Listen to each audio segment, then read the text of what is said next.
Assalamualaikum warahmatullahi wabarakatuh.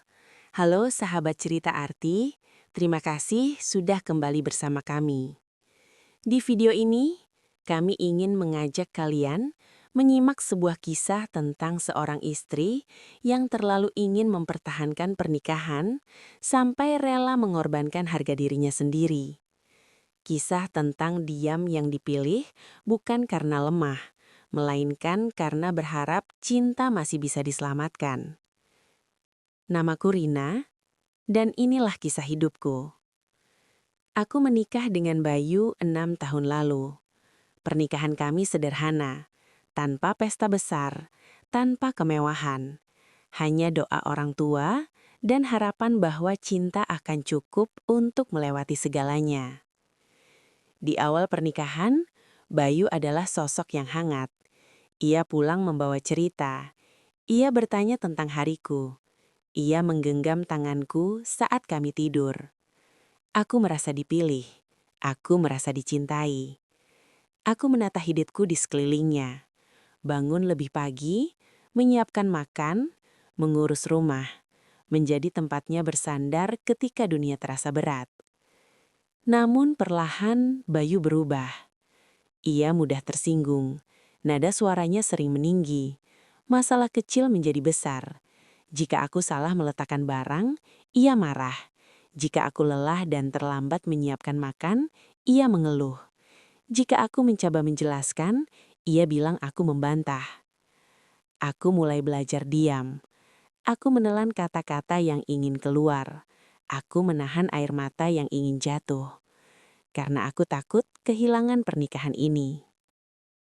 Suatu hari, Bayu berkata, "Minggu depan kita ke rumah orang tuaku." Aku mengangguk. Kupikir itu hanya kunjungan biasa. Aku membersihkan rumah lebih rapi, memilih baju yang sopan. Aku ingin terlihat sebagai menantu yang baik. Di rumah orang tua Bayu, keluarga besar sudah berkumpul. Suasananya awalnya hangat. Kami makan bersama, bercanda ringan. Sampai Bayu tiba-tiba berkata, "Bu, Pak, aku mau ngomong."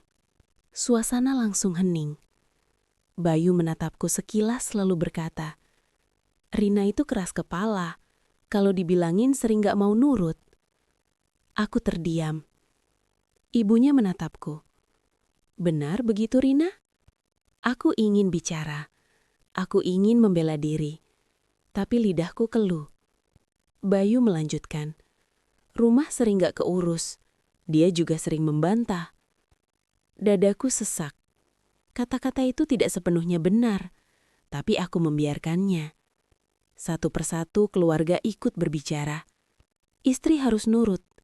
Jangan membantah suami. Kalau rumah tangga ribut, biasanya istri yang salah. Aku duduk di sana, dipermalukan, tanpa pembelaan. Bayu diam. Ia membiarkanku sendirian. Aku memilih diam, karena aku pikir kalau aku bicara, pernikahanku akan semakin hancur. Setelah acara selesai, kami pulang. Di mobil, aku berkata lirih, "Mas, kenapa kamu lakukan itu?"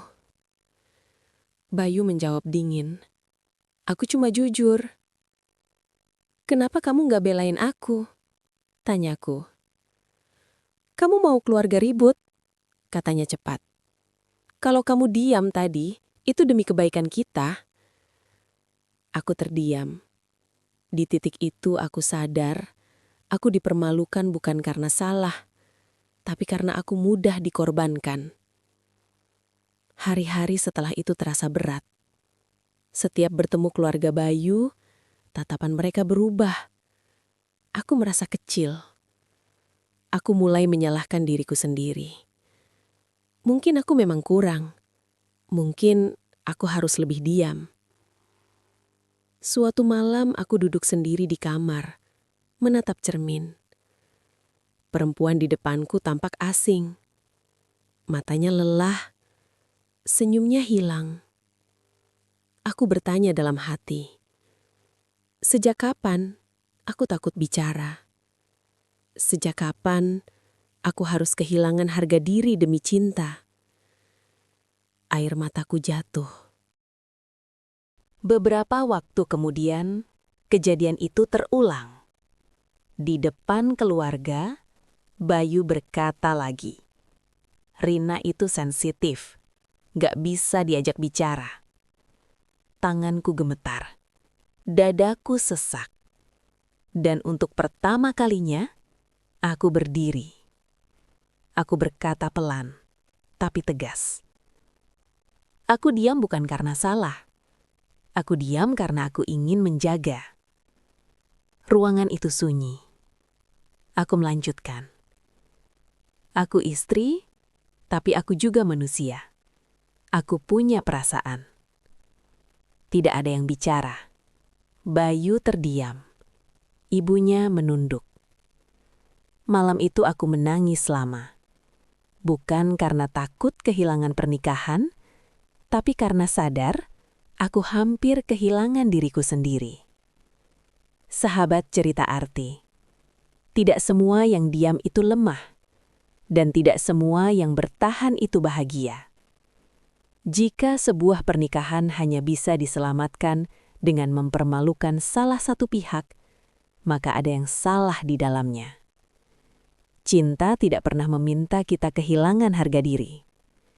Ambil hikmahnya, jangan pernah menukar martabat dengan ketakutan kehilangan. Wassalamualaikum warahmatullahi wabarakatuh.